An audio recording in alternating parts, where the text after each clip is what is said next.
हरे कृष्ण। आप सभी भक्तजनों का स्वागत है आज के सत्र में। तो ये कक्षा है श्रीमद् भागवतम महापुराण की। सत्र का शुभारंभ हम पहले श्री मंगलाचरण के साथ आरंभ करेंगे। ओम अज्ञानतिमिरान्धस्य ज्ञानाञ्जनशलाकया चक्षुरुन्मिलितं येन तस्मै श्रीगुरुवे नमः। श्रीचैतन्यमनोभीष्टं स्थापितं येन भूतले स्वयं रूपः कदा मह्यं ददाति स्वपदान्तिकम्। वन्देऽहं श्रीगुरोः श्रीयुतपदकमलं श्रीगुरुन् वैष्णवांश्च श्रीरूपं साग्रजातं सहगण रघुनाथान्वितं तं सजीवम् सादवैतं सावधूतं परिजनसहितं कृष्णचैतन्यदेवं श्रीराधाकृष्णपादान् सहगण ललिता श्रीविशाखान्विताश्च। नमः ॐ विष्णुपादाय कृष्णप्रेष्ठाय भूतले श्रीमते भक्तिवेदान्त स्वामिन्निति नामिने।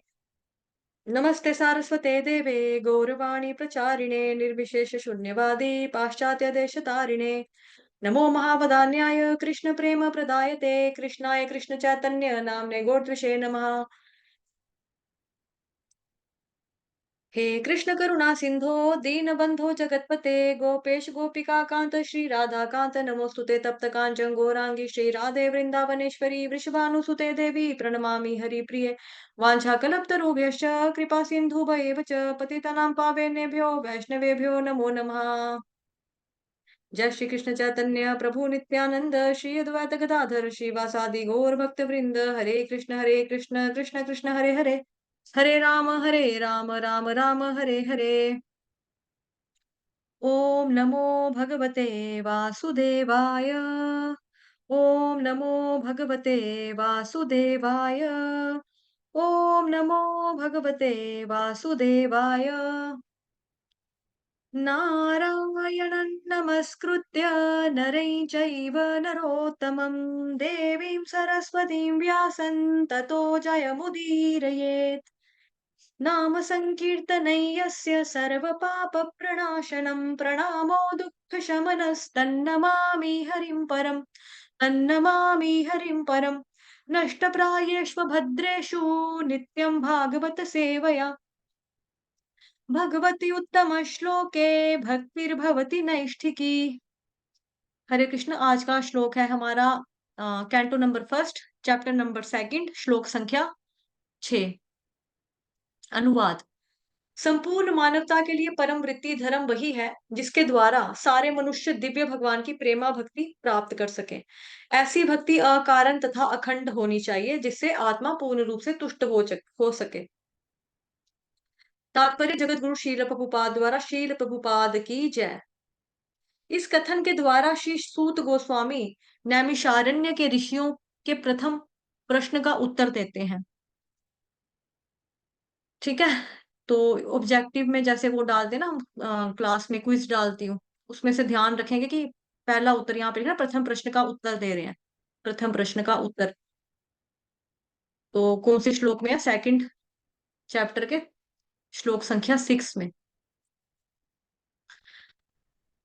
ऋषियों ने सूत जी से अनुरोध किया था कि वे समस्त प्रमाणिक शास्त्रों का सार प्रस्तुत करें जिससे पतित आत्माएं या जन सामान्य उसे सरलता से ग्रहण कर सकें।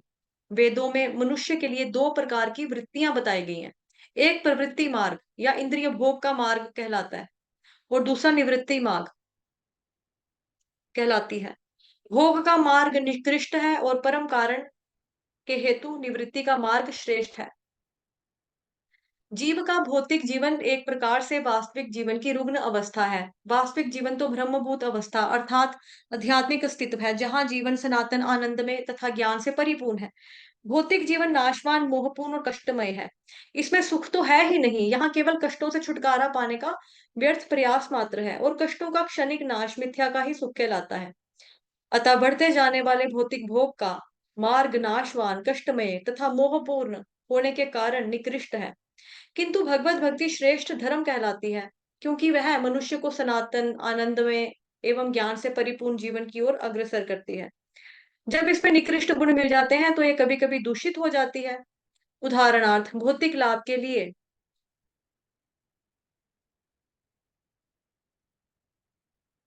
की गई भक्ति में सेवा प्रगतिशील निवृत्ति में बाधक है। इस रुग्ण जीवन को भोगने की अपेक्षा संन्यास या सर्वत्याग श्रेष्ठतर वृत्ति है। ऐसे भोग से केवल रोग के लक्षण बढ़ते हैं और इसकी अवधि भी बढ़ जाती है। अतः भगवत भक्ति शुद्ध होनी चाहिए, अर्थात उसमें भौतिक सुखों भोग का रंज मात्र भी कामना नहीं रहनी चाहिए। अतः मनुष्य को चाहिए कि वृथा की कामना से काम कर्म या दार्शनिक तर्क वितर्क के रहित भगवत भक्ति रूपी उच्च कोटि की वृत्ति को स्वीकार करे। इसी से उनकी सेवा में शाश्वत संतोष प्राप्त होगा। हमने जानबूझकर धर्म को वृत्ति कहा है, क्योंकि धर्म शब्द का मूल अर्थ है वह जो किसी के अस्तित्व को संभाले रखता है। जीव के अस्तित्व इसी बात पर निर्भर है कि वह अपने कार्यों को भगवान श्री कृष्ण के साथ अपने सनातन संबंध में समन्वित करे। कृष्ण समस्त जीवों के मध्यवर्ती धुरी हैं और वे अन्य समस्त जीवों तथा शाश्वत रूपों में सर्वाकर्षक व्यक्तित्व हैं। प्रत्येक एवं समस्त जीवों का दिव्य जगत में एक शाश्वत रूप होता है और कृष्ण उन सबों के लिए परम आकर्षक हैं। कृष्ण परम पूर्ण है और अन्य सभी उनके अंश प्रत्यंश हैं। इनमें सेवक तथा सेव्य का संबंध है। हम्म।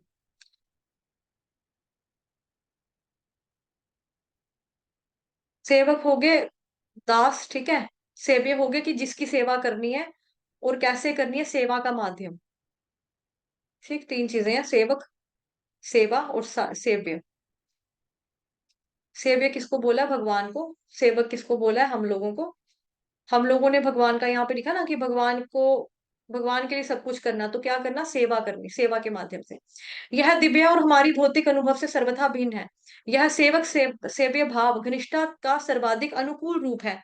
जैसे जैसे भक्ति में सेवा की प्रगति होगी, मनुष्य को इसका अनुभव होगा। हर व्यक्ति को इस भौतिक अस्तित्व की बद्ध अवस्था में भी भगवान की दिव्य प्रेमा भक्ति करनी चाहिए। इससे मनुष्य को क्रमशः वास्तविक जीवन का संकेत प्राप्त हो सकेगा और पूर्ण तुष्टि का आनंद मिलेगा। श्लोक संख्या 8, नहीं 7, 7 है। भगवान श्री कृष्ण की भक्ति करने से मनुष्य तुरंत ही अहेतुक ज्ञान तथा संसार से वैराग्य प्राप्त कर लेता है। तो यहाँ पे जो लिखा है ना, भगवान कृष्ण की भक्ति से क्या होगा? तुरंत ही मनुष्य अहेतुक ज्ञान, अहेतुक का मतलब निष्काम, अहेतुक ज्ञान तथा संसार से वैराग्य प्राप्त कर ले। जब भौतिक संसार है, भौतिक आसक्तियां हैं, मटेरियलिस्टिक चीजें हैं, मटेरियलिस्टिक डिजायर्स हैं, उनसे ये क्या करेगा? वैराग्य प्राप्त कर लेगा। तो श्रीमद् भागवतम भगवत गीता का भी श्लोक आता है ना, असंग शस्त्रेण दृढ़ेन चित्वा ततः परं, है ना वो वाला, 15वें चैप्टर में हमने पढ़ा है कि आपको अपनी आसक्तियों को कैसे काटना होगा? वैराग्य के नाम के हथियार से काटना होगा। कोई बाहर से व्यक्ति नहीं आएगा तोड़ने के लिए, आसक्तियों को काटने के लिए। आपको आपकी आसक्तियां खुद ही काटनी है। जो जिन चीजों में आपकी रुचि है उनसे असंग करके, असंग शस्त्रेण दृढ़ेन चित्वा। भावे प्रभु जी, पूरा श्लोक गाओ। हरि बोल सुनाई दे रहा है भावे प्रभु जी? जी गाओ। हरे कृष्ण माता जी। हरे कृष्ण। ततः पदं तत्परिमार्गितव्यं यस्मिन् गता न निवर्तन्ति भूयाः तमेव चाद्यं पुरुषं प्रपद्ये असङ्गशस्त्रेण दृढेन चित्वा। शाबाश, गुड। हरि बोल प्रभु जी के लिए हरि बोल। ओके।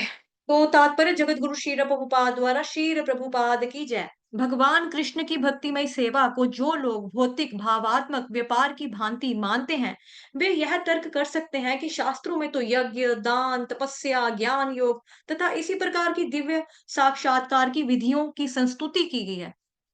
उनके मतानुसार भक्ति अर्थात भगवान की भक्तिमय सेवा तो उन लोगों के लिए जो उच्च कोटि के कर्म नहीं कर पाते। सामान्यतः यह कहा जाता है कि भक्ति उपासना पद्धति तो शूद्रों, वैश्यों तथा अल्प बुद्धिमान स्त्री वर्ग के लिए है, किंतु यह वास्तविक तथ्य नहीं है।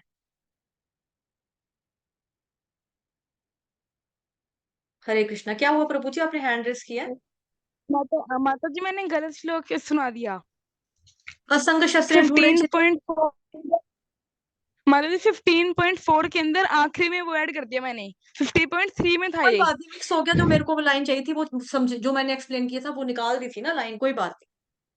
अभी बड़े दिन से रिवाइज नहीं ना किया है, रिवीजन नहीं हुई है, इसलिए इट्स ओके, कोई बात नहीं, हो जाता है।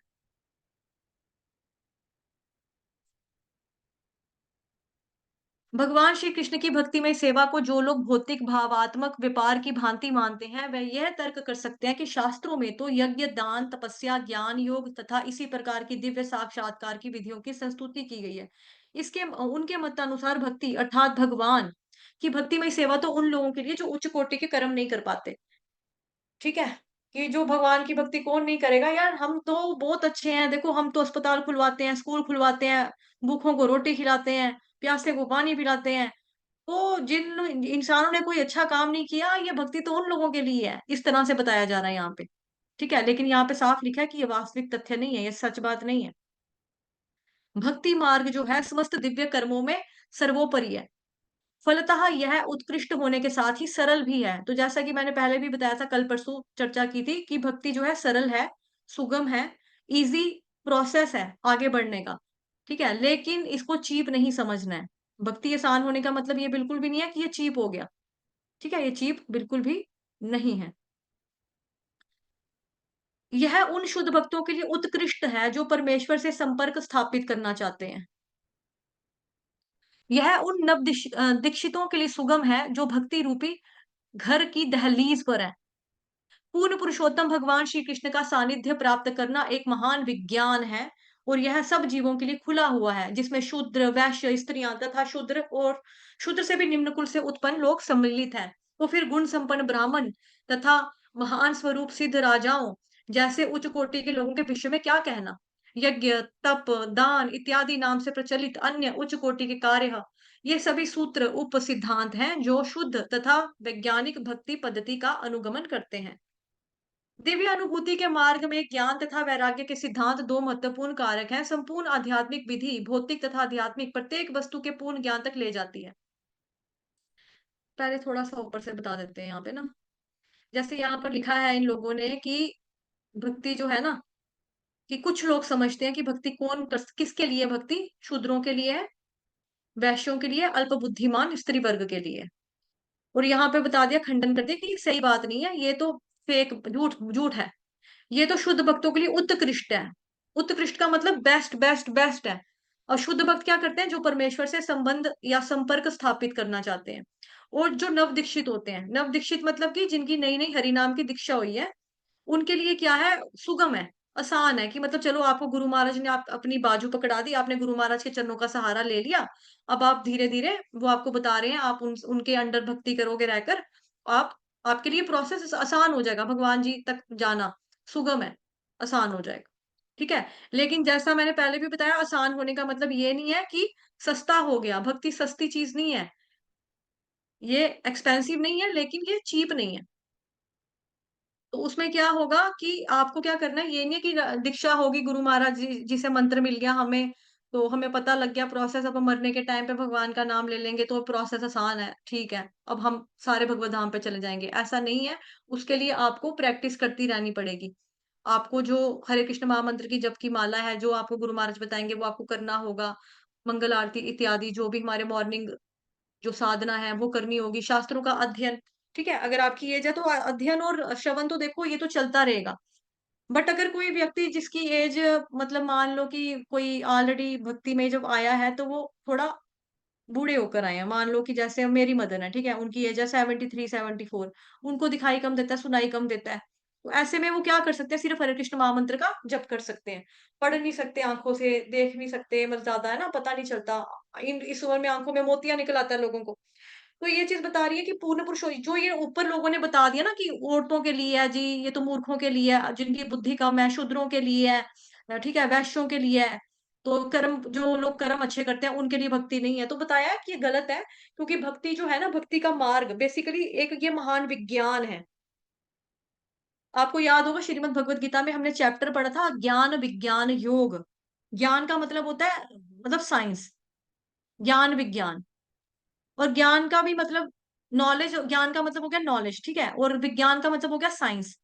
अब साइंस ऑफ कृष्णा, अब क्या है बेसिकली विज्ञान ऑफ कृष्णा क्या है कि अ, जैसे बोला मैंने ज्ञान और विज्ञान, ठीक है? ज्ञान का मतलब होता है थ्योरेटिकल नॉलेज, थ्योरी वाली नॉलेज, कि आपको बता दिया कि ये करना है, ऐसे करना है, ऐसे करना है, ये करना है, वो करना है, आपको पता है ठीक है हमने ऐसे करना है। लेकिन जब करने की बारी आती है आप करते ही नहीं हो, आप उसको प्रैक्टिकली अप्लाई नहीं कर रहे। आप उस प्रोसेस को जो आपको टीचर ने पढ़ाया है, वो आप उसको नहीं अप्लाई करो। जैसे हम स्कूल में जाते थे, स्कूल में पढ़ते थे, तो वहाँ पे कंप्यूटर लैब सॉरी केमिस्ट्री की फिज़िक्स की लैब होती क्या बोलते हैं यार? केमिस्ट्री, बायो हाँ, ये जो साइंस की लैब होती हैं, है ना? साइंस की जो लैब होती थी, वहाँ पे हमको बताते थे केमिस्ट्री में कि ये वाला एसिड डालो, ये वाला एसिड डालो, तो ये वाला जो रिज़ल्ट है ये उत्पन्न होगा, है ना? ऐसे करके हम हमको बताते थे ना, तो अब हमने क्लास में जब तक पढ़ा होता था कि बायो का ही कुछ उन्होंने समझा दिया हमको या केमिस्ट्री का हमको कोई चीज़ समझा दी, हमने कॉपी पे उतार लिया, अपनी नोटबुक पे उतारा, जो सर ने लिखा ब्लैक बोर्ड पे हमने उतार लिया, इधर-उधर से देखा-दुखा। उसके बाद हमें पता है कि ये वाला सॉल्यूशन है, ये सॉल्यूशन हम कभी लेकिन लैब में गए ही नहीं। अब हमको बोला जा रहा है बताओ वो जो आपको कॉपी में लिखाया था वो करके बताओ। आपने लिखा था ना, आपने थ्योरी में तो पूरे नंबर लिए, अब प्रैक्टिकल करने की बारी है तो प्रैक्टिकल करके दिखाओ। हमको कुछ भी ना आए। हम हमें यही ना पता चले मसाला कौन-सा है तो लिक्विड कौन-सा है, हमको कुछ ही ना पता लगेगा कौन-सा सॉल्यूशन डालना है, क्या करेगा, क्या नहीं करेगा, हमको पता ही नहीं चल रहा। तो क्या हो गया ज्ञान और विज्ञान योग। तो ज्ञान क्या हो गया थ्योरी, थ्योरेटिकल नॉलेज, विज्ञान क्या हो गया आपका जिसको आप प्रैक्टिकली करते हो। तो अभी आपको याद भी होगा ना जब हम 10th क्लास में पढ़ते थे या जो जिन बच्चों ने साइंस रखी हुई थी, आप में से है ना जिन लोगों ने साइंस पढ़ी थी। तो बोर्ड के एग्ज़ाम होते थे या यूनिवर्सिटी के किसी के भी होते थे, उसमें हमारा थ्योरी का पेपर अलग होता था, प्रैक्टिकल का पेपर अलग होता था। क्योंकि ड्राई थ्योरी को क्या बोला जाता है बेसिकली ड्राई ज्ञान। अगर आपको ड्राई ज्ञान है कि हाँ, हरे कृष्ण महामंत्र की माला जपनी चाहिए, इस्कॉन में कितनी माला करते हैं? 16 माला करनी चाहिए। इस्कॉन में कितने बजे मंगल आरती होती है? 4:30 बजे सुबह होती है। ये हो गया आपको थ्योरी वाला नॉलेज, ठीक है? अब आप किसी दिन मंदिर गए, आ जाओ जी 4:30 बज गए, चलो मंगल आरती करो, आज आपकी बारी मंगल आरती करो। आप ऐं बू बू बू ऐं do do do do do ऐसे हो जाएँगे, कभी किया ही नहीं। तो थ्योरी में और प्रैक्टिकल में फ़र्क होता है। तो प्रैक्टिकली हमको ये चीज़ें व्यवहार में वाक़ई उतारनी है। तभी बताया कि सुगम मार्ग है, बट इसका मतलब ये नहीं है कि सस्ता मार्ग हो गया, कि आप करोगे-धरोगे कुछ नहीं और आप पहुँच जाओगे भगवत धाम, खाली आपको मत्थे के ऊपर ठप्पा लग गया कि हाँ, ये दीक्षित भक्त है जी, तो इसको भगवत धाम में भेजना है। ऐसा कुछ भी नहीं है, ऐसा कुछ भी नहीं है। अब कई लोग क्या करते हैं कि पहले देखो इस्कॉन में ये चीज़ें अनिवार्य नहीं थी, जैसे आईडीसी का कोर्स हो गया, ये अनिवार्य नहीं था, ज़रूरी नहीं था। इसके अलावा साथ ही में आपका जी भक्ति शास्त्री वगैरह ये चीज़ें ज़रूरी नहीं थी। अब आजकल के लोगों को क्या बोला जाता है कि आप आईडीसी कोर्स करो पहले, ठीक है? आप भक्ति शास्त्री करेंगे तो बहुत अच्छा होगा। लेकिन इसकी कोई गारंटी नहीं कि आईडीसी कोर्स करोगे या भक्ति शास्त्री करोगे तो आपकी दीक्षा हो जाएगी। इसका उन चीज़ों से कोई लेना-देना नहीं है। इसका मतलब क्या है इन कोर्सेज़ का कि आप उनको थोड़ा-सा समझो, थोड़ा-सा पढ़ो कि आपको जो पता है कि मैंने ये चीज़ हासिल करनी है तो उसके लिए हमको मेहनत करनी पड़ेगी। मेरे को अगर कोई टारगेट अचीव करना है, मेरा कोई गोल है, कोई मकसद है, कोई लक्ष्य है, उसको अचीव करने के लिए मेरे को हासिल करने के लिए क्या करना पड़ेगा? मैं मेहनत करूँगी ना। अगर मान लो मेरे को डॉक्टर बनना है, मैं दिन-रात पढ़ाई करूँगी ना। ठीक है, अगर मेरे को कोई मैच खेलना है, क्रिकेट ही मान लो खेलना है अपनी इंडियन टीम के लिए, तो मेरे को प्रैक्टिस करनी पड़ेगी बैट बॉल खेलने की अच्छे से कि मेरे को आएगा तो मैं जाऊँगी, तो मैं खेलूँगी। तो यही चीज़ है कि इसका मतलब ये बिल्कुल भी नहीं है कि प्रोसेस आपको पता लग गया भक्ति का, सुगम है, आसान है, क्या करना है? हरे कृष्ण महामंत्र का माला करनी है, भगवान जी को भोग लगाना है, प्रसाद पाना है, सिंपल, कोई बात नहीं। लेकिन नॉट चीप। ठीक है? तभी करके यहाँ पे बताया ये एक महान विज्ञान है, महान विज्ञान। महान का मतलब क्या हुआ? बड़ा, विशाल। विज्ञान का क्या मतलब हो गया? साइंस। तो साइंस का मतलब विज्ञान का क्या मतलब हुआ? साइंस क्या है? प्रैक्टिकली अप्लाई करने वाली चीज़ें हैं इसके अंदर सारी की सारी। इसके अंदर ये नहीं है कि आपको थ्योरी पता लग गई, सुबह इतने बजे उठते हैं ये लोग, तो बस ठीक है। हम भी उठेंगे किसी दिन मन किया तो या नींद खुल गई, भगवान ने कृपा की तो उठ जाएँगे। नहीं तो भगवान नहीं चाहते कि हम उठें और जप करें आज, भगवान की मर्ज़ी नहीं होगी। सर्व कारण कारणम, इस तरह से नहीं चलेगा। महान विज्ञान, ठीक है? इसकी तरफ ध्यान देंगे ये शब्द, सार्थक है यहाँ पे बेसिकली शब्द जो है महान विज्ञान, कि ये साइंस ऑफ कृष्णा जो है, इसमें आपको प्रैक्टिकली अप्लाई सारी चीज़ें करनी पड़ेंगी और भक्ति करनी पड़ेगी। और साथ ही दूसरी चीज़ यहाँ पर उन्होंने बोली है सब जीवों के लिए खुला हुआ है। खुला हुआ है का मतलब जैसे हमने भक्ति सामने सिंधु में भी पढ़ा था कि चैतन्य महा और टीएलसी की जो बुक है teachings of Lord Chaitanya Mahaprabhu की जो किताब थी चैतन्य महाप्रभु की शिक्षाएँ, है ना? उसमें भी हमने क्या पढ़ा था कि चैतन्य महाप्रभु का ये भक्ति वाला जो सिद्धांत है, ये सार्वभौम है। सार्वभौम का मतलब होता है जो सभी के लिए खुला है, सभी के लिए ओपन है। किसी भी योनि के लिए, किसी भी जाति के लिए, किसी भी कास्ट के लिए, किसी भी क्रीड के लिए, किसी भी रंग के लिए, किसी भी तरह से आपके साथ भक्ति में जब आप आते हैं या भक्ति में नहीं भी आते हैं, मंदिर भी जाते हैं, तो आपके साथ इन चीज़ों के ऊपर भेदभाव नहीं किया जाएगा, कि ये तो स्त्री आ गई, ये कैसे हरे कृष्ण महामंत्र का जप करेगी। अब देखो हमारे इस्कॉन में स्त्रियों को ब्राह्मण दीक्षा भी देते हैं।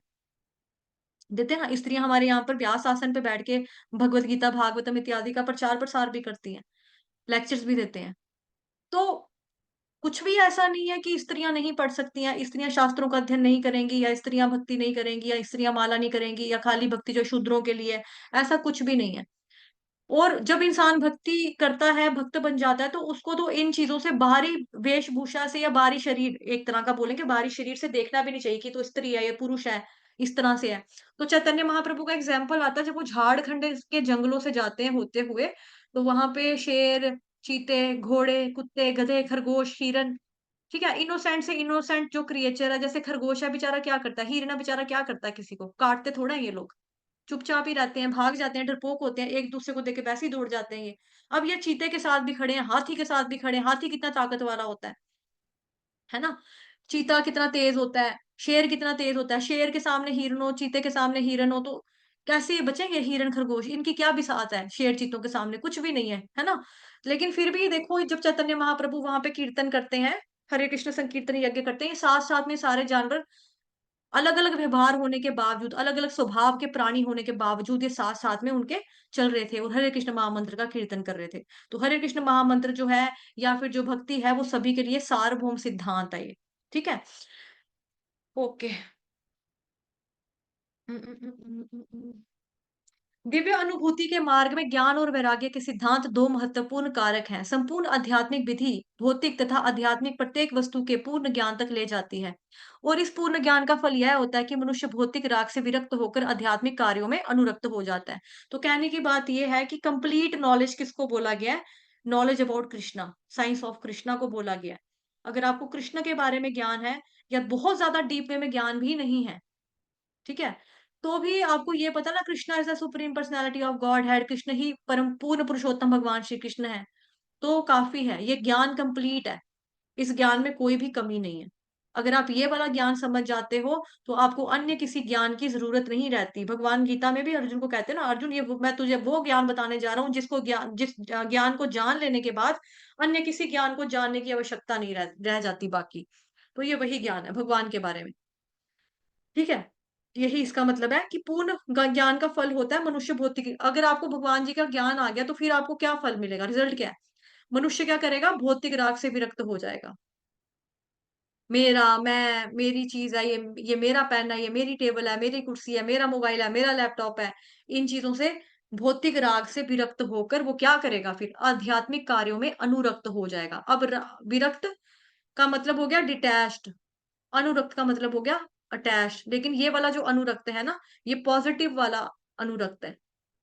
ये अनुराग, अनुरक्त जो है ये पॉजिटिव वाला है, क्योंकि ये हमको भगवान वाला है। ये भगवान की तरफ लेके जा रहा है, भक्ति की तरफ लेके जा रहा है। ठीक है? तो ये पॉजिटिव में आ गया। भौतिक राग से विरक्त होने का अर्थ पूर्ण रूप से निष्क्रिय हो जाना नहीं है। भौतिक राग से विरक्त का मतलब क्या हो गया? निष्क्रिय का मतलब हो गया इनएक्टिव। तो भक्ति हो, चाहे भौतिक, हमारी ये क्या बोलेंगे, भौतिक ज़िंदगी हो या आध्यात्मिक ज़िंदगी हो, दोनों ही ज़िंदगियों में इंसान जो है, मनुष्य जो है, वो निष्क्रिय होकर नहीं बैठता, हाथ के ऊपर हाथ रखकर नहीं बैठ सकता है। भौतिक राग से विरक्त होने का मतलब ये बिल्कुल भी नहीं है कि आप अपनी ड्यूटीज़ करना छोड़ दीजिए। ठीक है? आपने भक्ति कर रहे हो, आप कृष्ण भगवान के भक्त हो, आप माला जप रहे हो, हरे कृष्ण महामंत्र, आपके बच्चे को स्कूल जाना, आप उसको नाश्ता मत दो। ये चीज़ नहीं है। आपके पति को दफ्तर जाना है, तो आप उसको रोटी ना पका के खिलाओ। ये चीज़ नहीं है। ठीक है? आपके घर में बूढ़े-बुजुर्ग हैं, लाइक आपके सास-ससुर हैं, आपके अपने मम्मी-पापा हैं, आप उनको आपकी ज़रूरत है। ठीक है? वो आपके ऊपर डिपेंडेंट हैं, लाइक उनको दवाई चाहिए, या उनको खुद से वॉशरूम तक नहीं जा सकते, वो इतने ओल्ड हो चुके हैं, तो आप बोलो नहीं मैं तो यार माला कर रही हूँ, मैं तो आपको उठा के नहीं बाथरूम वगैरह लेके जा सकती। तो ये भक्ति नहीं है। मतलब कि ये निष्क्रिय प्रोसेस बिल्कुल भी नहीं है। भौतिक भौतिक राग से विरक्त होने का मतलब ये नहीं है कि आप पूर्ण रूप से निष्क्रिय हो जाओगे। आप जो आपका जो वास्तविक धर्म है ना, स्वधर्म, वो आपको करना है। स्वधर्म के साथ-साथ आपको सनातन धर्म का भी करना है, उसका भी पालन करना है। दोनों को ही बैलेंस रखकर आपको चलना है ज़िंदगी में, ठीक है? जैसे हमें मम्मा भी चाहिए, हमें पापा भी चाहिए, हमको रोटी खानी है, रोटी के साथ हमको पानी भी पीना है, प्यास लगती है, पानी भी चाहिए। तो ये चीज़ें ऐसी हैं कि जिसको हम छोड़ नहीं सकते हैं। दिन है तो रात भी चाहिए, रात हमें सोने के लिए चाहिए ना, रेस्ट करने के लिए, नहीं तो दिन है तो पूरा दिन कोल्हू के बैल की तरह इंसान लगे रहते हैं काम करने, रात भी नहीं अगर होगी, रात को भी लगे रहेंगे काम करने के लिए। तो फिर जितनी दिन की इम्पोर्टेंस है, उतनी रात की भी इम्पोर्टेंस है, और जो ये रिश्ते-नाते आपको भगवान ने दिए हैं, भौतिक जगत में, वो आपको उनकी कृपा से मिला, तो वो भी इग्नोर नहीं होने चाहिए इस वे में। जैसे आप दफ्तर में काम करते हो, ऑफ़िस में जाते हो, आप एम्प्लॉयी हो, आपका कोई बॉस है, तो ये नहीं है कि आप बोलो कि नहीं हम तो कृष्ण के भक्त हैं, अब तो हम तो माला करेंगे, हम तो लैपटॉप पे जो आपने प्रोजेक्ट दिया हुआ है प्रेज़ेंटेशन बनाने का, मैं तो अभी बना नहीं सकता, ये तो हो नहीं सकता भई। तो इस तरह से भौतिक राग से विरक्त होने का मतलब ये चीज़ नहीं है। मटेरियलिस्टिक डिज़ायर्स जो आपके अपने हैं, अपनी इंद्रिय तृप्ति की जो चीज़ें करनी है, मतलब कि वो कम करनी है आपको। कम क्या, वो बिल्कुल बंद कर देनी चाहिए, बट यहाँ पे ड्यूटीज़ को लेकर नहीं बोला जा रहा है कि आप अपना स्वधर्म से पीछे हो जाओ। स्वधर्म से पीछे हटने की बात यहाँ पे नहीं की जा रही है। यहाँ पे इंद्रिय तृप्ति वाले कार्यों से पीछे होने को बोलते हैं, बट ये नहीं। नैष्कर्म का अर्थ है ऐसा कर्म ना करना जिनका अच्छा या बुरा प्रभाव पड़े। नैष्कर्म का क्या अर्थ है? ऐसा कर्म ना करना जिनका अच्छा या बुरा प्रभाव पड़े। तो नैष्कर्म एक तरह का, अगर आपको मैं आसान भाषा में बता दूँ, तो भगवद गीता में हमने वो जो पढ़ा ना, अकर्म, अकर्म करना। अकर्म का मतलब क्या होता है? कृष्ण भगवान जी के लिए कर्म करना। विकर्म का क्या मतलब होता है? जो हमारे शास्त्रों में लिखा है उसका उल्टा करना, उल्लंघन करके करना। जैसे मानो शास्त्र में लिखा है चोरी नहीं करनी, हत्या नहीं करनी, पाप नहीं करना, झूठ नहीं बोलना, किसी के पैसे नहीं खाने, ठीक है? आपको और बोलना, नशा नहीं करना, सिगरेट शराब नहीं पीनी, पराई स्त्री पराई पुरुष के साथ ये संबंध नहीं बनाने आपने। तो जो व्यक्ति नहीं करेगा इन सब चीज़ों का, जो मतलब पालन नहीं करेगा कि हमारे शास्त्रों में ये मना किया है, वो कहेगा यार क्या हो गया? मैंने खाना है मीट, फिर क्या हुआ? फिर क्या हुआ? ये मुर्गे बकरी काहे के लिए हैं? खाने के लिए पैदा किए हैं भगवान ने, मैं खाऊँगा आराम से, मुझे नहीं अच्छा लगेगा ऐसे, वो खाएगा। किसी ने बोला कि चोरी नहीं करनी, वो कहेगा मैं काम नहीं कर सकता, मेरे से नहीं होती काम-शाम, मैं नहीं कर सकता किसी के अंडर नौकरी, ना मैं इतना पढ़ा लिखा हूँ कि मैं अपना बिज़नेस खोलूँ, मेरे को नहीं जमता ये सारा कुछ, मैं करूँगा चोरी, फिर क्या हुआ? तो ये सारी चीज़ें क्या होगी? विकर्म के अंदर ऐड हो रही है। ये भी कर्म है। कि जो हमारे शास्त्रों में लिखा है उसका उल्टा-उल्टा करते जाना, तो वो विकर्म हो गया। तो विकर्म का मतलब क्या हो गया? पाप वाले कार्य करना। पाप पूर्ण कार्य में आप पड़ गए, तो दैट मीन्स आपको उसका बुरा प्रभाव पड़ेगा। जैसे यहाँ लिखा ना, अच्छा या बुरा प्रभाव, तो आपको बुरा प्रभाव पड़ेगा। अच्छे कर्म क्या करिए? कई बार होता है कि सकाम कर्म करते हैं व्यक्ति।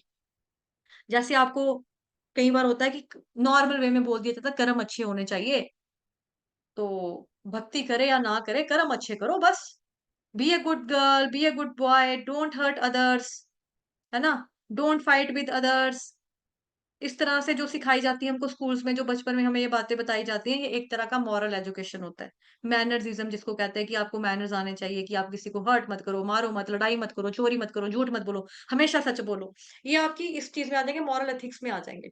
लेकिन सकर्म का क्या हो जाता है कि लोग बोलते हैं कि लाइक आपने अच्छा काम किया। जैसे प्यासे के लिए वो छबीलें लगा दी, या छबील ही बोलते हैं ना, जो पानी के वो फ्रिज टाइप लगा देते हैं सड़कों के ऊपर ठंडे पानी के, कि आने-जाने वाले व्यक्तियों को पानी मिले, ठीक है? उसके बाद और चीज़ें हो जाती हैं आपकी, जैसे अस्पताल में, अनाथ आश्रम में जाके बच्चों को खिलाना, फीड करना, बर्ड्स को फीड करना, ये इनको कुत्तों को रोटी खिलानी, जैसे गली में कुत्ते होते हैं इतने अवारा बेचारे, मतलब है ना? जो स्ट्रीट डॉग्स होते हैं, उनको ये कहाँ जाएँगे? इनको पत्थर-पुत्थर मत मारो बेचारों के लिए, इनको कुछ दो खाने के लिए, रोटी इनको भी चाहिए। इस वजह से कोई इस तरह से चीज़ें करता है और ये कहता है कि हमारे कर्म अच्छे हैं।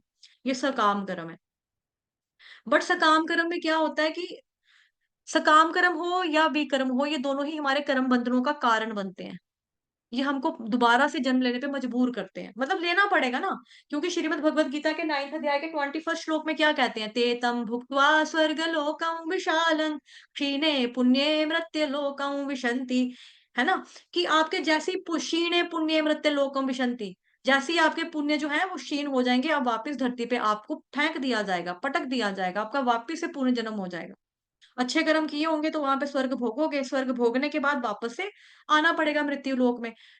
गंदे कर्म किए होंगे, नर्क भोगोगे, नर्क भोगने के बाद फिर दोबारा नर्क में अच्छे से क्या बोलेंगे, यातनाएँ आपको दी जाएँगी। उसके बाद आपको वापस ज़मीन के ऊपर मृत्यु लोक पे जब भेजा जाएगा, तो यहाँ पर आकर फिर से हिसाब-किताब होगा कि आप अच्छे नहीं थे। फिर आपको वो लोग मिलेंगे जो आप जिनके साथ आपने बुरा किया था, फिर इस जन्म में वो लोग आपके साथ बुरा करेंगे। आप बदसूरत पैदा हो सकते हो। ये उपदेशामृत में भी पढ़ा ना? भक्ति सामी सिंधु में भी पढ़ा है कि आप बदसूरत पैदा हो सकते हो, आप अनएजुकेटेड रह सकते हो, डिसेबल पैदा हो सकते हो, आपको घर वालों से प्यार नहीं मिल सकता। जैसे देखो किस्मत होती है ना, जैसे एक व्यक्ति पैदा हुआ, कोई बच्चा पैदा हुआ, तो उसके घर में बाय चांस लड़की भी हो गई है। लड़की भी पैदा होगी तो लड़की को भी ढोल, बैंड बाजे बजा-बजा के लेकर चले जाते हैं कि हाँ यार हमारे घर में बच्चा हुआ पैदा, लड़की हुई तो क्या हुआ? पैदा तो हुआ, कुछ भगवान ने दिया। और कई जगहों पे क्या होता है कि किसी किसी के घर में लड़का भी पैदा होता है तो वो भी अगले दिन आप देखते हो कि कुछ ही घंटों का बच्चा बेदर्दी माँ ने नाले के कूड़े के ढेर के ऊपर आकर छोड़ दिया। कैसी होगी वो माँ, कैसा होगा वो पिता। तो कितना उनको जलील होना पड़ता है बच्चों को कि इस मतलब फिर लोग गंदे वर्ड्स यूज करते हैं ना, ये ऐसी वाली डैश वाली औलाद है, ये मतलब इस तरह की यूज यूज करते हैं। किसी का ऐसा वाला ही बच्चा होगा तभी करके सड़क के ऊपर फेंका हुआ है इसको, कोई उठाता है कोई नहीं उठाता। ऐसे बच्चों को अनाथ आश्रम में छोड़ दिया जाता है। अनाथ आश्रम में उनको अलग अलग तरह से, कोई अच्छा अनाथ आश्रम वाला मालिक होता है वो प्यार भी करता होगा, नहीं भी होते होंगे तो पुरानी फिल्मों में जैसे देखते हैं मारे भी पड़ती होंगी, है ना। तो इस कोई अगर पापा आगे लेने के लिए इनको, मतलब कि कोई कपल आ गया, चाइल्डलेस कपल आ गया कि चलो बेटा हम आपको गोद लेते हैं, गोद मिल गया अगर, तो अच्छे अच्छे मम्मी पापा निकले तो प्यार करने वाले होंगे तो अच्छी जिंदगी हो जाएगी, बच्चा पढ़ लिख जाएगा। अगर उन्होंने भी एक तरह का नौकर टाइप ही रखना होगा बनाकर तो नौकरों की तरह रहेगा, है ना। तो इस तरह से देखा जाता है कि कर्मों का जो खेल है ना ये मतलब इसी तरह से चलता है। तो हमको सकर्म नहीं करना, हमको विकर्म नहीं करना। लेकिन अकर्म करना है, लेकिन अकर्म करने का मतलब ये नहीं है कि हमारे कर्म जो कर्म है वो गंदे होंगे।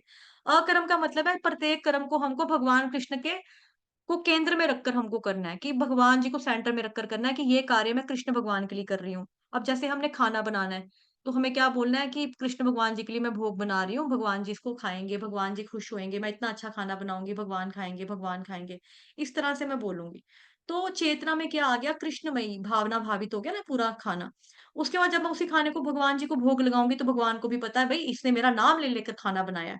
राधा रानी को भी पता है भाई कि ये जो भक्त बना रहा था तो ये मेरे प्रभु के लिए बना रहा है, तो राधा रानी खुद कड़छी मारने के लिए आएगी। तो क्योंकि उनके स्वामी ने खाना खाना है। तो जब भगवान भोग लगाते हैं वो दृष्टिपात करते हैं, फिर उनका उच्छिष्ट यानी कि उनका जूठा जब हम खाते हैं प्रसाद के रूप में उसको ग्रहण करते हैं, है ना। तो फिर क्या होता है कि हमें फिर पाप कर्म नहीं लगते हैं, मतलब कि जो खाने वाला भी कर्म होता है, कि जैसे लोग कहते हैं कि नॉन वेज खाना पाप है, तो आपका वेज वेज वाला खाना कौन सा पाप नहीं है, उसमें पेड़ पौधों में भी तो जान होती है, उनमें नहीं होती है क्या। उनमें भी होती है। लेकिन जब हम भगवान जी को फूड ऑफर करते हैं तो उसमें हमारा कर्मा जो होता है ना पाप वाला वो हमारा कैंसिल हो जाता है, क्योंकि हमने भगवान जी को मद्दे में नजर रखते हुए बनाया। और एक सेकंड रुकेंगे, कोई आया गेट पे। एक मिनट, हरे कृष्णा कृष्ण कृष्ण हरे हरे। जब बता रही थी, हाँ, हम जब भगवान जी को केंद्र में रखकर चीज बनाते हैं तो फिर वो प्रसाद बनती है ना, भोग बनता है, फिर प्रसाद बनता है। तो चाहे भौतिक जगत हो, आध्यात्मिक जगत हो, चाहे कुछ भी हो, मनुष्य का स्वभाव है कि वो फालतू में ऐसे निष्क्रिय इनएक्टिव होकर नहीं बैठ सकता। ठीक, जैसा कि अल्प ज्ञान वाले लोग सोचते हैं। तो नैष्कर्म का अर्थ है ऐसे कर्म करना, ऐसे कर्म ना करना जिनका अच्छा या बुरा प्रभाव पड़े। तो कर्म कौन सा करना है, भगवान वाला, यानी कि अकर्म करना है, कृष्ण के लिए कर्म करना है हमें। जो भी चीज हम कर रहे हैं उसमें कृष्ण भगवान जी को ध्यान में रखना है हमने, बस। आपको स्कूल जाते हो, आप टीचर हो, आपको पढ़ाना है, लेकिन आपको ये सोच के पढ़ाना है बच्चों को कि मैं बच्चों को जो पढ़ा रहा हूँ या पढ़ा रही हूँ, तो कल को ये बच्चे जो होंगे कृष्ण की सेवा में लगेंगे। इनमें से कोई प्रचारक बनेगा भगवान जी का नाम, तो उनको कृष्ण का नाम लेकर आपको थोड़ा थोड़ा पढ़ाना चाहिए। भगवान जी का नाम आपको अच्छी चेतना से पढ़ाओगे तो जिस चेतना से आप उनको पढ़ाओगे वो चेतना उनके अंदर जाएगी ना।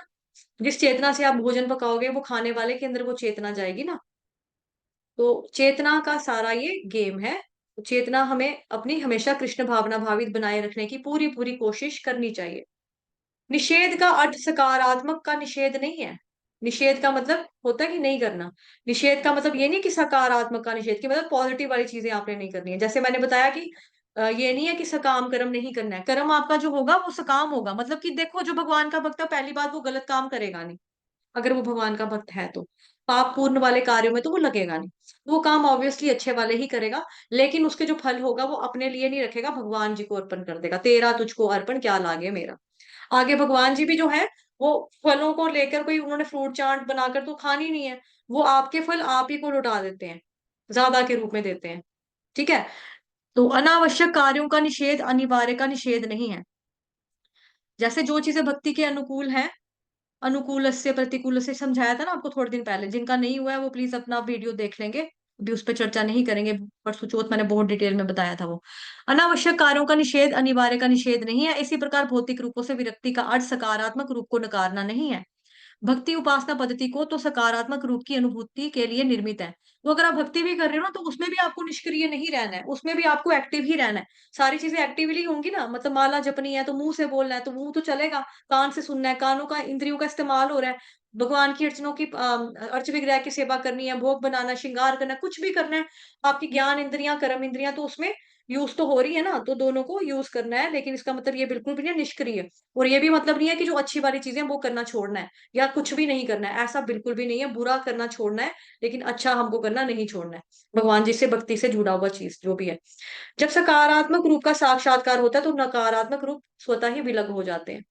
जब आप अच्छी अच्छी चीजें करते रहोगे ना, तो नेगेटिव वाली चीजें अपने आप दूर हो जाएंगी।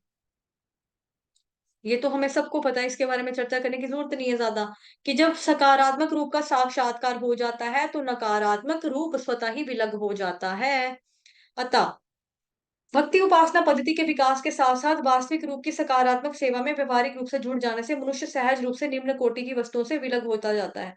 तो इसके बारे में भगवत गीता की क्लास में हमने बताया था ना, higher level test, lower level test, दो तरह के टेस्ट के बारे में बताया था। लो लेवल का टेस्ट होता है, जो लो लेवल का टेस्ट होता है ना, वो कभी कभी जिस व्यक्ति ने वो नहीं खाया हो, हायर स्वाद नहीं चखा हो, मतलब कि भगवान जी की भक्ति का आनंद नहीं चखा है उसने, तो वो लोअर निचली चीजों में लगा रहता है। निचली वाली जो टेस्ट होते हैं, उसके जो चॉइस होते हैं, टेस्ट होते हैं, वो नीचे होते हैं, निचले लेवल के होते हैं। लेकिन जब व्यक्ति जो होता है वो उसे हायर लेवल टेस्ट को एक बार उसके मुंह लग जाता है ना, तो फिर वो कहता है कि नहीं यार, ये चीज ज्यादा अच्छी थी, भगवान का नाम ये ज्यादा अच्छा है, ये ज्यादा बेटर है, ये लेना चाहिए। तो प्रभुपाद जी के समय पे एक व्यक्ति था, तो वो बेसिकली ना, उसको गांजा पीने की आदत थी। तो वो क्या करता था, बार बार जाता था, बार बार वापस आता था टेम्पल में। तो एक डिवोटी ने बोला कि प्रभुपाद जी आप देखो ना इसको, ये क्या करने के लिए आता है। इसको पूछा कि तू यहाँ क्या लेने के लिए आया, तो कहता है प्रभुपाद जी जो गुलाब जामुन खिलाते हैं मुझे वो बड़ा मजा आता है खाने का। प्रभुपाद जी कहते हैं कोई बात नहीं, आने दे। फिर वो व्यक्ति क्या करता है, बार बार जाता है, बार बार आता है, बार बार जाता है, बार बार आता है, बार बार जाता है, बार बार आता है। प्रभुपाद जी को फिर वो सुनाते ही ना, ड्रग्स ड्रग्स भी लेता है। और इसने प्रॉमिस किया था कि ये नहीं पिएगा, फिर ये देखो ड्रग्स लेता है। और इसको पूछो तो यहाँ क्या लेने आता है, कहता है मैं गुलाब जामुन खाने के लिए आया हूँ। ये क्या मतलब है इसका, आप इसको क्यों अलो करते हो आने के लिए। प्रभुपाद जी कहते हैं तुम्हें हमेशा ये दिखाई देता है कि वो बार बार जाता है, बार बार जाता है, बार बार जाता है। मेरे को दिखाई देता है कि वो आता भी तो बार बार है ना, उसको आ रहा है बार बार, आने दो। एक दिन धीरे धीरे धीरे धीरे वो करता रहेगा ना, प्रसादम खाएगा भगवान का, और भक्ति कर रहा है साथ साथ में, तो वो छूट जाएगा। क्योंकि देखो सभी लोग जानते हैं आज की डेट में कि जो नशे जैसी चीजें एकदम से नहीं छूटती हैं।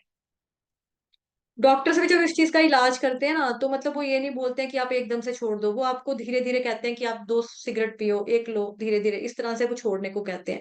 एकदम से छोड़ने से इंसान कुछ अजीब सा, शायद मैंने सुना है, कुछ अलग सा ही हालत हो जाती है इन लोगों की। तो उसी वे में उसको भी बेचारे को निचला स्वाद था ना उसका, गांजा वगैरह पीने का निचला टेस्ट था उसका।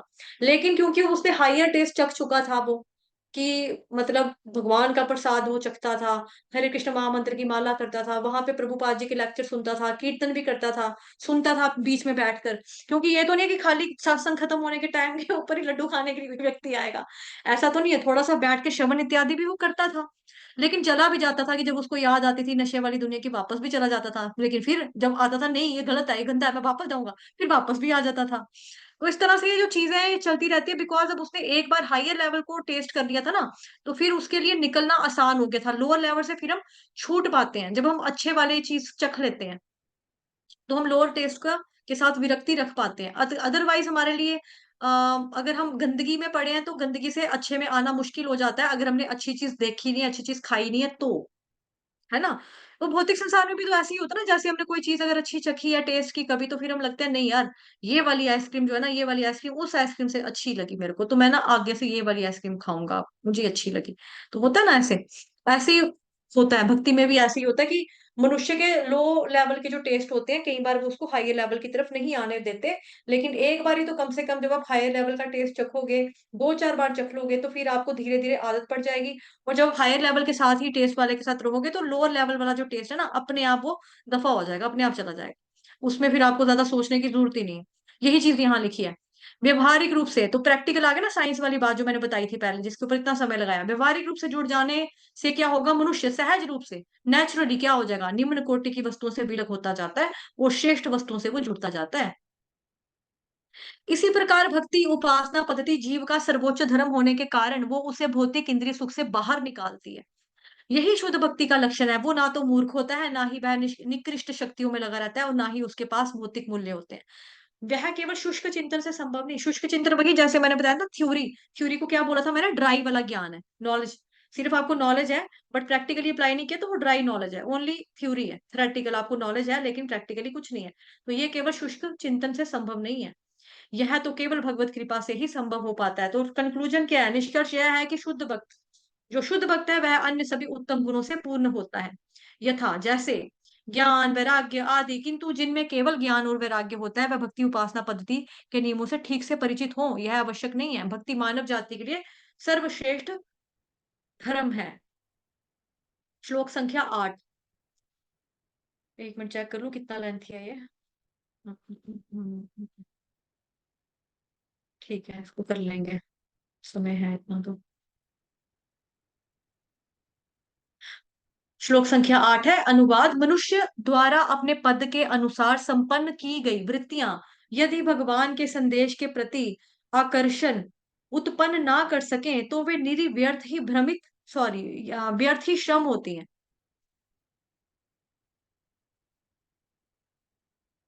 यस। तात्पर्य जगतगुरु श्रील प्रभुपाद द्वारा। श्रील प्रभुपाद की जय। मनुष्य की जीवन की प्रति विभिन्न अवधारणाओं के अनुसार वृत्तियां भी भिन्न भिन्न होती हैं। निपट भौतिकतावादी के लिए जो स्थूल शरीर से परे कुछ भी नहीं देख पाता, इंद्रियों के परे कुछ भी नहीं है। अब जैसे कोई मनुष्य है, वो अपने आप को बॉडी ही मानता है। अभी तक उसको ये नहीं पता है कि भाई मैं आत्मा नहीं हूं, मैं बॉडी हूँ। वो सोचता है ये शरीर, इसको खूबसूरत रहना चाहिए, मैं जवान बनने के लिए क्या क्या करूं, मैं कलर लगाऊंगा, मुझे बूढ़ा नहीं होना चाहिए, मैं बोटॉक्स करवाऊंगा, मैं एंटी एजिंग की क्रीम लगाऊंगा, और मैं सुंदर सुंदर परफ्यूम लगाऊंगा, अच्छे अच्छे कपड़े डालूंगा, मैं हमेशा जवान रहूंगा, मैं जिम में जाऊंगा, तगड़ा बनूंगा। अपनी शरीर के लिए ही वो सब कुछ करेगा। शरीर के लिए करेगा, फिर क्या? इंद्रिय तृप्ति, इंद्रियों से बढ़कर उसके लिए दुनिया में कुछ भी नहीं है। अतएव उसकी वृत्तियां संकेंद्रित और विस्तारित स्वार्थ तक ही सीमित। तो ऐसा व्यक्ति बेसिकली क्या बताया गया? सेल्फिश। कि वो खाली अपने शरीर को, उसका जो सेंटर ऑफ अट्रैक्शन है वो खाली उसका खुद का बॉडी ही है। यह सकेंद्रित स्वार्थ अपने शरीर के चारों ओर केंद्रित रहता है। सामान्य रूप से यह निम्न पशुओं में देखा जाता है। विस्तारित स्वार्थ मानव समाज में दिखता है। यह परिवार, समाज, समुदाय, राष्ट्र और विश्व के दृष्टिकोण से शारीरिक सुख के इर्द गिर्द घूमता है। अब जैसे हम लोग हैं, ठीक है, तो हम लोग, या हम जैसे बहुत सारे लोग बेसिकली क्या करते हैं? सिर के लिए अलग शैम्पू लगाएंगे, मुंह धोने के लिए उनका अलग से फेस वॉश होगा, बॉडी वॉश अलग से होगा, हाथ धोने के लिए साबुन उनका अलग होगा, या हैंड वॉश अलग हो गए, है ना। नाइट क्रीम लगाएंगे, पैरों के लिए अलग होगी, हाथों के लिए अलग लगाएंगे, फेस के ऊपर सनस्क्रीन लोशन लगाना है, नाइट क्रीम उनके मुंह के ऊपर रात को अलग लग जाएगी। तो ये सारा का सारा वो जो चीजें कर रहे हैं, वो काय के लिए कर रहे हैं? शरीर के लिए, ताकि हम सुंदर दिखें। ठीक है। साथ ही अच्छा खाना खाना, कि हमें प्रोटीन चाहिए, हमें ये चाहिए। पशुओं को खाना लग जाते हैं कि हमें ताकत चाहिए, तो उसके लिए हमें क्या करना पड़ेगा? मांस खाना पड़ेगा। इस तरह से वो क्या करें? सेल्फिश लोग हैं। सिर्फ उनका ध्यान अपने शरीर के चारों तरफ ही केंद्रित रहता है, अपनी तरफ ही रहता है। और इस तरह का जो ज्ञान है, इस तरह का जो स्वार्थ है ना, बेसिकली बताया जा रहा है, निम्न पशुओं में देखा जाता है। निम्न पशुओं में, जानवरों में ये चीज देखी जाती है। और जो विस्तारित स्वार्थ यानी कि सेल्फिश मानव समाज में भी दिखता है, कि ये खाली अपना परिवार, अपना समाज, अपना देश, अपना समुदाय, राष्ट्र और विश्व के दृष्टिकोण से शारीरिक सुख के इर्द गिर्द ही घूमता है। तो प्रभुपाद जी ने श्रीमद् भगवद गीता के 2nd चैप्टर में, आप लोगों ने अच्छे से पढ़ा, तात्पर्य में प्रभुपाद जी एक जगह लिखते हैं, एग्जाम्पल देते हैं उसकी, अपना तोते की कहानी की, है ना। तोते की एग्जाम्पल क्या देते हैं प्रभुपाद जी? कि भाई ये एक स्त्री थी, एक लेडी थी, उसने क्या किया? एक पैरट लेकर आई वो। अब जो वो पैरट था, उसके लिए उसने सोने का पिंजरा बनाया। ठीक है, एक सेकंड में आपको ना फोटो दिखाती हूँ, तो आपको अच्छे से याद आ जाएगा कि जो भी कहानी हमने बहुत बार पढ़ी हुई है। मॉर्निंग, जो हमारा भगवत गीता का क्लास है। आई होप आपको अब स्क्रीन नजर आ जाएगी। ये मैंने अभी जस्ट इंटरनेट से निकाला है। ये देखो, ये वाली फोटो देखिए ना, आपने मेरी प्रेजेंटेशन पे भी देखी होगी 2nd चैप्टर में। तो इसमें क्या होता है कि एक लेडी होती है, ये एक तोता खरीद के लाती है, तोते को पिंजरे में रखती है, और पिंजरा जो इसको होता है सोने का होता है। ठीक है? और सोने का पिंजरा मेरा गंदा ना हो जाए, गंदा ना हो जाए, उसके पीछे ये क्या करती रहती है, हमेशा उसको झाड़-पोंछ, ये देखो ब्रश लेकर अभी भी लगी है, कि मिट्टी का एक कोई कण भी ना लग पाए, कोई तिनका भी घास का इसके ऊपर ना आ पाए, कोई सोने का पिंजरा गंदा ना हो जाए। अब सोने के पिंजरे के अंदर क्या है, तोता। अब तोते को इसने रोटी नहीं खिलाई, दाना दाना, पानी कुछ बेचारे को डाला नहीं, तोता क्या हुआ, तोता गया मर। तो फिर भी ये जो लेडी है किसकी तरफ ध्यान दे रही है? देखो ये खाली सोने की तरफ ही ध्यान दे रही है, पिंजरे की तरफ ही ध्यान दे रही है। तो सोने का पिंजरा जो बेसिकली है वो वास्तव में हमारा शरीर है, एग्ज़ाम्पल के तौर पे। उसकी तुलना किसके साथ की गई है? हमारे शरीर के साथ की गई है। तो लोग क्या करते हैं? अपने शरीर का ख्याल रखते हैं। अच्छा खाना खाना है, अच्छा पहनना है, सुंदर लगना है, अपोज़िट जेंडर को अट्रैक्ट करना चाहिए हम लोग, ठीक है? हमारी बॉडी होनी चाहिए, जिस्म अच्छा होना चाहिए, परफ्यूम अच्छी होनी चाहिए, खुशबू आनी चाहिए लड़कों को, लड़कियों को हमारे पास से जब हम गुज़रे। इस तरह की जो चीज़ें हैं, साबुन, पेस्ट है, सारा कुछ अलग-अलग, अलग-अलग, अलग-अलग, ये सारा शरीर के लिए हम कर रहे हैं, ठीक है? या फिर अपने देश के लिए कर रहे हैं, अपने राष्ट्र के लिए कर रहे हैं, जो जिनके साथ हमारा शारीरिक संबंध है, उन्हीं लोगों के लिए कर रहे हैं, ठीक है? लेकिन जैसे यहाँ पे ये बताया कि तोता मर गया, अब यहाँ पे तोते की तुलना जो है बेसिकली आत्मा के साथ की जाती है। अब नो डाउट भगवान श्रीमद् भगवत गीता में कहते हैं कि आत्मा मरती नहीं है, ठीक है?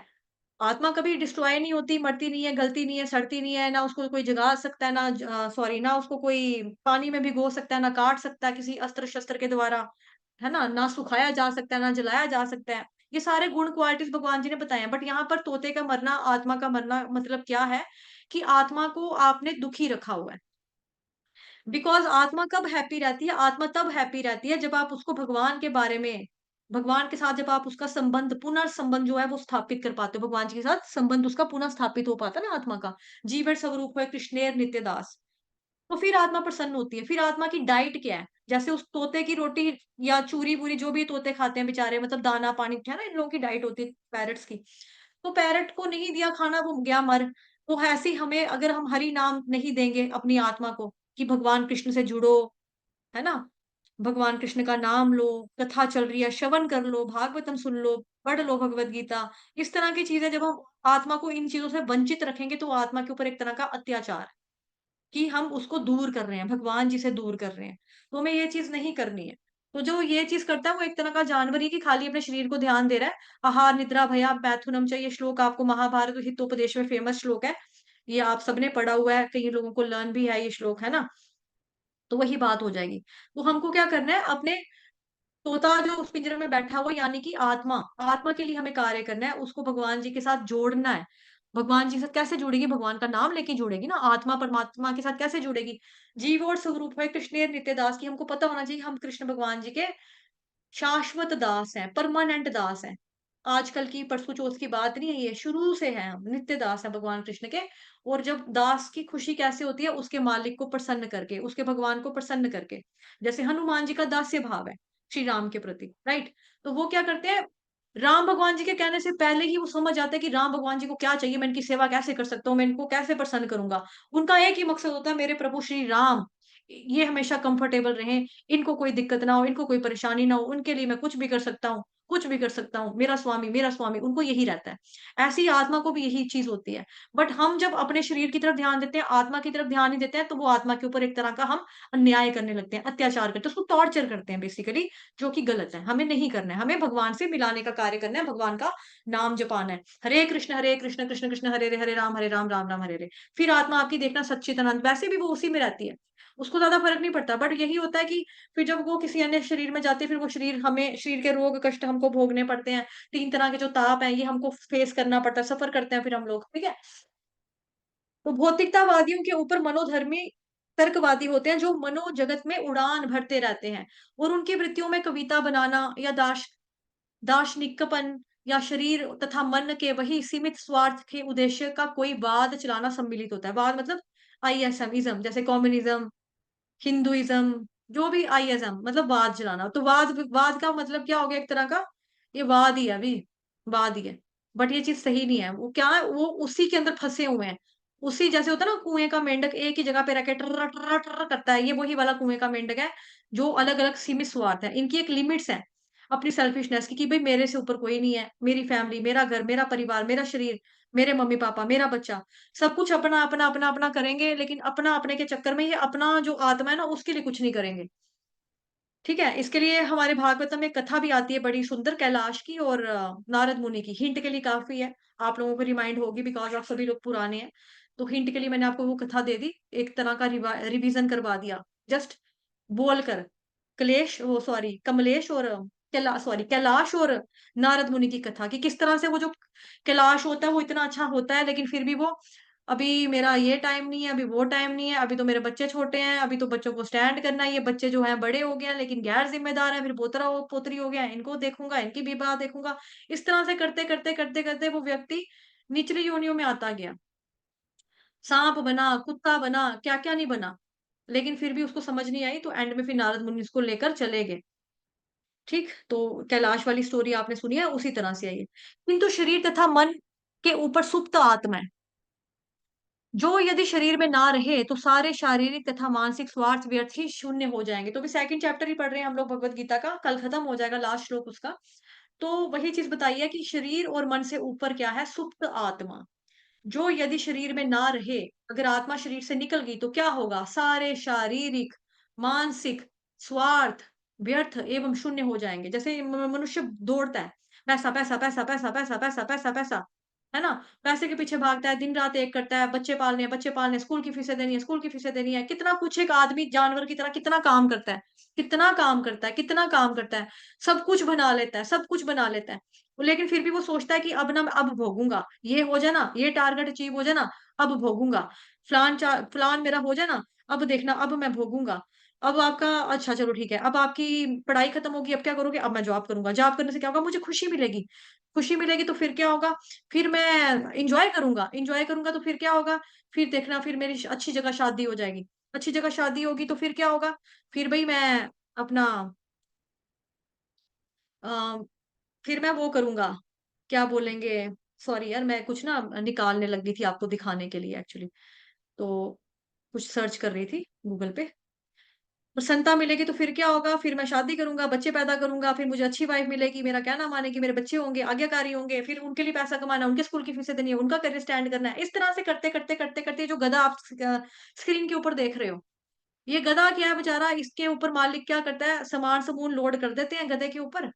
ठीक है, जैसे कि हमें मालूम है गधे का काम क्या है, सामान को ढोना, सामान ढो रहा है गधा, उसके आगे मालिक ने क्या किया, गाजर लगाई हुई है। अब गाजर को देख के इसकी देखो दंदियां कैसे निकली, ही गाजर है, अब बस 2 कदम और चलूंगा ना, गाजर मेरे हाथ में ही है, गाजर बस मेरे मुंह पे आएगी आएगी और मैं अभी खा लूंगा, अभी खाऊंगा, अभी खाऊंगा। इस चाहत में ये गधा कम से कम पता नहीं कितने किलोमीटर चल देता होगा, लेकिन इसको गाजर खानी नसीब नहीं होती, इसको गाजर नहीं मिलती है, क्योंकि देखो गाजर कैसे लटकाई है मालिक ने, इतना लंबा डंडा लगाया, इधर गाजर को रस्सी से बांधा है, रस्सी बेचारे की पीठ से बांधी है। अब यहाँ पे सामान नहीं बताया, बट यूजली सामान भी इसकी पीठ के ऊपर ही होता है, ये वेट कैरी करके इसी आस में चलता है, बस ये गाजर मुझे मिलेगी, अब मैं खुश हो जाऊंगा, मैं गाजर खाऊंगा, इसका भोग करूंगा। यही हाल हम हमारा है, हम लोग हम लोग भी यही करते हैं, अब खुशी मिलेगी, अब मिलेगी, अब मिलेगी, अब मिलेगी, अब मिलेगी। और वो खुशी करते करते करते करते फिर एक दिन, जैसे माइकल जैक्सन है, माइकल जैक्सन ने क्या सोचा था कि भई मैं ना कभी भी नहीं मरूँगा, और उसने क्या-क्या नहीं किया। उसके डॉक्टर्स की टीम, ये जो खाने-पिलाने वाले क्या होते हैं, डायटीशियन जो होते हैं, ये वाली टीम, अलग-अलग बीमारियों के लिए, हर एक बीमारी के लिए उसने अलग-अलग डॉक्टरों की पूरी-पूरी टीम बना के रखी हुई थी कि भई मैं 100 साल तो नहीं मरने वाला, मेरे को ज़िंदा रखना है, इन डॉक्टरों का काम है, मैं जितना पैसा चाहिए मैं लगाऊँगा, मैं दूँगा इनको, बड़ा माल है मेरे पास। लेकिन क्या वो मृत्यु को खरीद पाया? नहीं। क्या उसकी डेथ नहीं हुई? वो कितनी जल्दी मर गया उल्टा। उसने कितनी प्लास्टिक सर्जरियाँ करवाई कि मैं जवान रहूँगा, कितना कुछ उसने नहीं करवाया। क्या वो ज़िंदा रहा? वो मर गया, है ना? तो जो आया है वो जाएगा, आज नहीं तो कल सबका नंबर आएगा, किसी का पहले तो किसी का बाद में नंबर आएगा। लेकिन ये बात पक्की है कि नंबर ज़रूर आएगा, लेकिन नंबर कब आएगा ये बात किसी को भी पता नहीं है। तो उसके लिए हमको क्या करना है, हरे कृष्ण, कृष्ण कृष्ण हरे हरे, हरे राम, राम राम हरे हरे। हमको भगवान जी की भक्ति करनी है और लगातार करनी है, बिना किसी रुकावट के करनी है। लाइफ जो हमको मिली है ना, वो प्रिपरेशन करने के लिए मिली है। डेथ हमारा फाइनल एग्ज़ाम है। Life is for preparation, death is final examination. तो फाइनल एग्जामिनेशन में अगर पास होना है तो उसके लिए पढ़ाई तो करनी है ना, हरे कृष्ण महामंत्र जपेंगे तभी करके हम जाएंगे। तो फिर यही है कि अगर आत्मा अगर आपके शरीर में नहीं रही ना, तो जितने भी शारीरिक मानसिक स्वार्थ है ना कि मैं ये है वो सारे जीरो हो जाएंगे। आत्मा के साथ ही शरीर वैसे भी डेड है हमारा, ये वैसे भी डेड बॉडी है। इसके अंदर आत्मा है तब करके चेतना है, तब करके ये जीवित प्रतीत होता है, अदरवाइज ये डेड ही है। किंतु कम बुद्धिमान लोगों को आत्मा की आवश्यकताओं की कोई भी जानकारी नहीं होती। चूंकि मूर्ख लोगों को ना तो कोई आत्मा की जानकारी होती और ना ही इसकी कि वह शरीर तथा मन के विचार क्षेत्र से किस तरह परे है। फलस्वरूप वे अपनी अपनी वृत्तियों से संतुष्ट नहीं रहते। यहाँ पर आत्मा संतुष्टि का प्रश्न उठाया है। आत्मा स्थूल शरीर तथा सूक्ष्म मन से परे है। वह शरीर तथा मन का एक सशक्त सक्रिय तत्व है। ठीक है, सक्रिय तत्व यानी कि एक्टिव।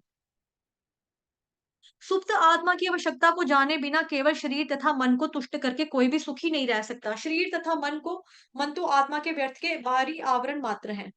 तो जैसे हमने भक्ति रसामृत सिंधु में भी पढ़ा था कि भक्ति जो होती है ना सुप्त अवस्था में होती है। ये सोई अवस्था होती है। जैसे एक छोटा बच्चा है, उस प्रभुपाद जी ने सॉरी रूप गोस्वामी ने क्या एग्जाम्पल दिया था, प्रभुपाद जी ने तात्पर्य में हमें मतलब लाइक अपनी टीका में हमें ये समझाया था कि जो बच्चा होता है, बच्चा जब छोटा होता है, पैदा होता है ना, थोड़े टाइम के बाद लाइक 9 महीने हो गए, 10-11 महीने हो गया, 1 साल का हो गया, तो वो चलना ही क्यों सीखता है?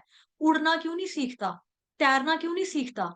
सीधा चलना क्यों सीखता है? बिकॉज़ चलने की जो फीचर है ना उसके अंदर, उसके सॉफ्टवेयर के अंदर भगवान जी ने इनबिल्ट करके रखा हुआ है। उसका स्वभाव है, बच्चा हम मनुष्य का स्वभाव है पैरों के ऊपर चलना, खड़े होना, चलना। उसी तरह से जो भक्ति है वो हमारे अंदर है, सुप्त अवस्था में है, सोई हुई है, बट उसको हमें जगाना है। जगाना भी कैसे है, कोई ज़्यादा मुश्किल काम नहीं है। अगर आपको याद होगा तो मैंने मोटर का एग्ज़ाम्पल दिया था पानी का, है ना? मैं देखती हूँ अगर मुझे वो दिखता है तो फिर मैं आपको बता देती हूँ। तब तक भाभे प्रभु जी आप रीड करो बच्चा, जहाँ तक मैंने पढ़ा ना उसके आगे आप रीड करो। अपने आप को अनम्यूट करो, आप को-होस्ट हो।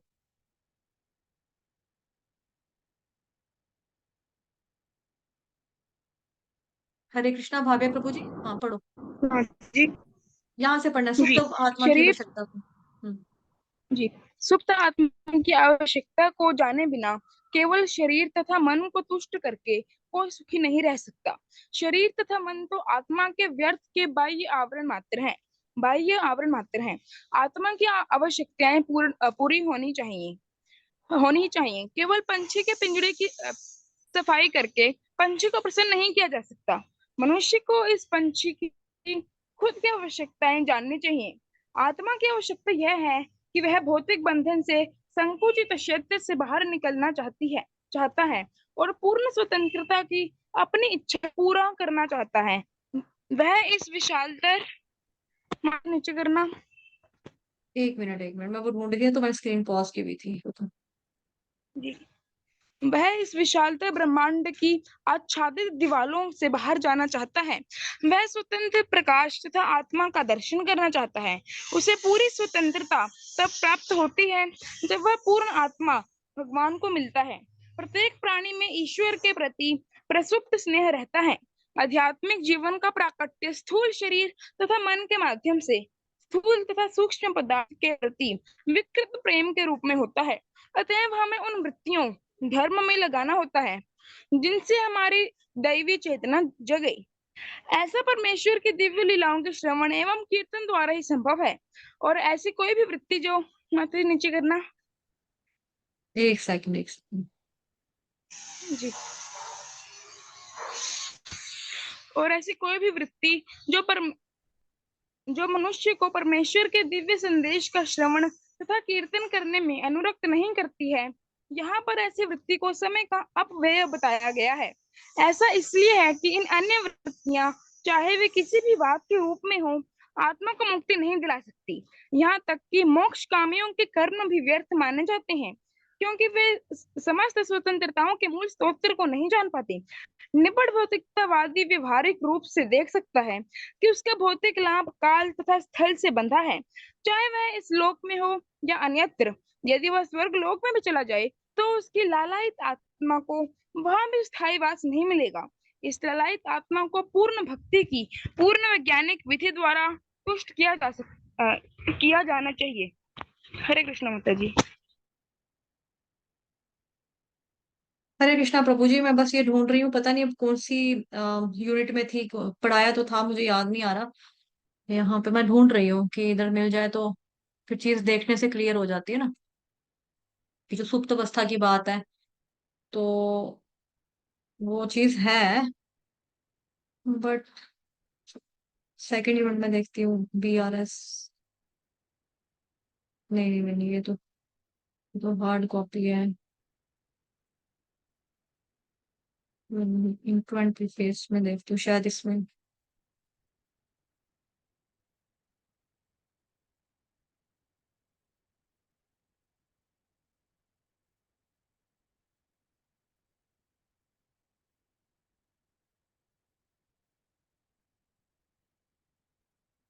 ये क्या एग्जाम्पल नहीं बक्की रहता बीच का, यहाँ नहीं, यहाँ।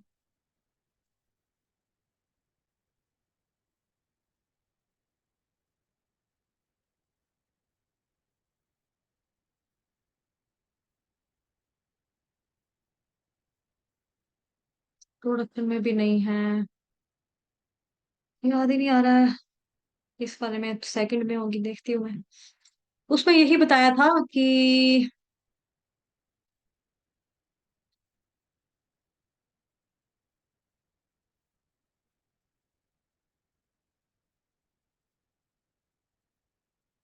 हाँ, यहाँ ये देखो, ये उदाहरण, उदाहरण शिशु चलने का अभ्यास करता है, उड़ता नहीं है, तैरता नहीं है।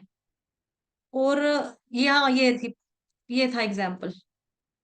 जैसे हमारे घर में जैसे वो था ना, सुप्त अवस्था है तो उसको जगाना होता है। तो जैसे हमारे घर में पानी कभी नहीं चढ़ता टैंकी में, तो मोटर जो होती है ना, मोटर मोटर कई बार होती है, मोटर में हवा भर जाती है।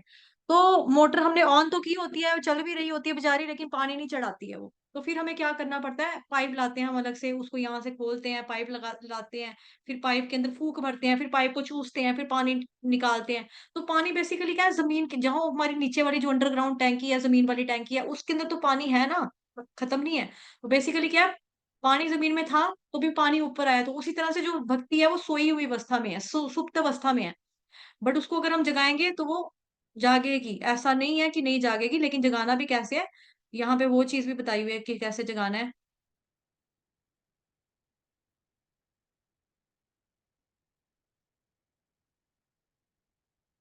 कि वही जगाना कैसे है, कि भगवान जी का नाम लेंगे जब हम जप करेंगे, उसी से। ये देखो, कृष्ण के प्रति शुद्ध प्रेम जीवों के हृदय में सदैव स्थापित रहता है। यह किसी अन्य स्रोत से प्राप्त की जाने वाली चीज नहीं है। जब श्रवण और कीर्तन से हृदय शुद्ध हो जाता है तो प्रेम स्वाभाविक रूप से जागृत हो जाता है। कैसे जागृत करें? नित्य सिद्ध कृष्ण प्रेम साधे कभू नए, श्रवण आदि शुद्ध चित्त करये उदय। एक्चुअली मैंने लैपटॉप चेंज किया ना, नया लिया ना, तो इसकी स्क्रीन पहले वाले की पहले वाले से छोटी है। उसकी 1560 थी, इसकी 15 इंच है। तो पुरानी वाली प्रेजेंटेशन यहाँ पे जब ट्रांसफर की ना, तो ऊपर नीचे हो रहा है ये। ठीक है, तो समझ में आ गया आप लोगों को?